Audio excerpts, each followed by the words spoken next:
If you ask the average trader what a heavy red candlestick means, they will tell you there are more sellers than buyers in the market.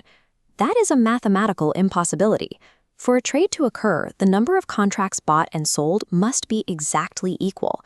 Every single time a seller dumps a contract during a downward slide, a buyer physically takes the other side of that exact transaction.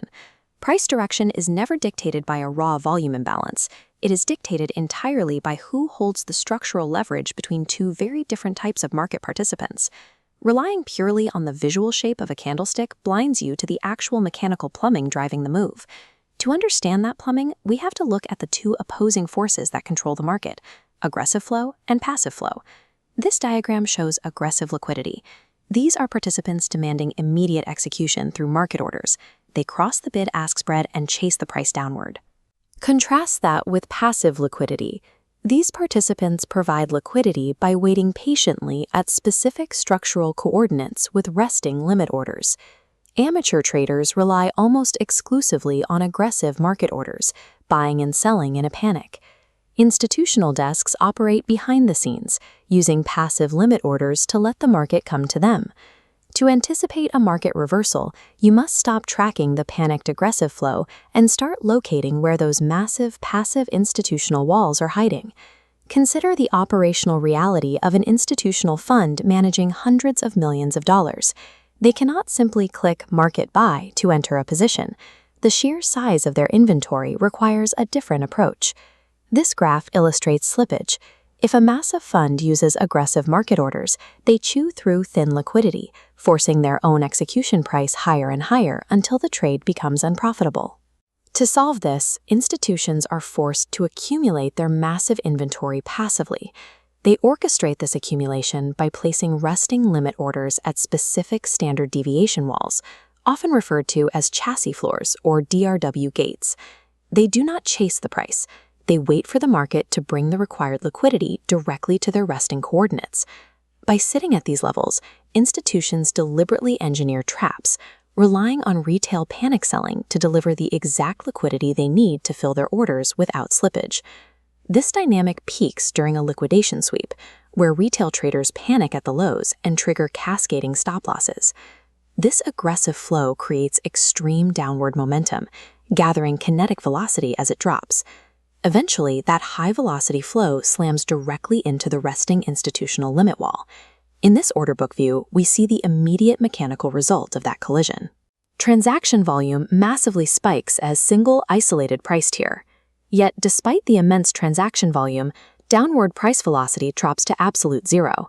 The resting wall absorbs the kinetic impact. This specific mechanical state is called institutional absorption. The massive passive limit orders are literally swallowing and neutralizing every single market sell order that hits the bid. Amateurs see the heavy red volume generated by this collision and assume the breakdown will continue. The institutional reality is exactly the opposite. The selling fuel is fully exhausted, and the massive inventory transfer from retail to institutions is complete. Structural market reversals are born precisely inside this zone of extreme, invisible friction. How can a trader isolate this invisible absorption without trying to visually parse a flickering, chaotic order book tape? This interface shows our primary diagnostic tool, the B-wave histogram, plotted directly below price action. As the candlestick above continues printing red, notice the negative histogram bars below rapidly shrinking and compressing back upward toward the zero line. This is the friction signal. This compression tracks the decline of aggressive selling pressure in real time, regardless of the intimidating red price bar on the chart above. We confirm this floor using a secondary diagnostic tool, high-density absorption blocks. These blocks are the electronic footprint verifying that massive passive limit orders are actively filling. They mark the exact coordinate where the institutional concrete wall is anchored. When these blocks print directly alongside the histogram compression, the order book has reached a state of total friction. The institutional tank is fully loaded, and the aggressive sellers who shorted into the hole are now completely trapped. B-wave telemetry effectively translates abstract order book theories into actionable data points. Identifying absorption is only the diagnostic phase. We must now turn to the rigid laws of execution. we use the passive absorption matrix as an operational blueprint to govern every entry. Spotting the absorption blocks tells you where the floor is, but executing the trade requires a precise quantitative trigger. To enter a long position out of this trap, we wait for a specific trigger event.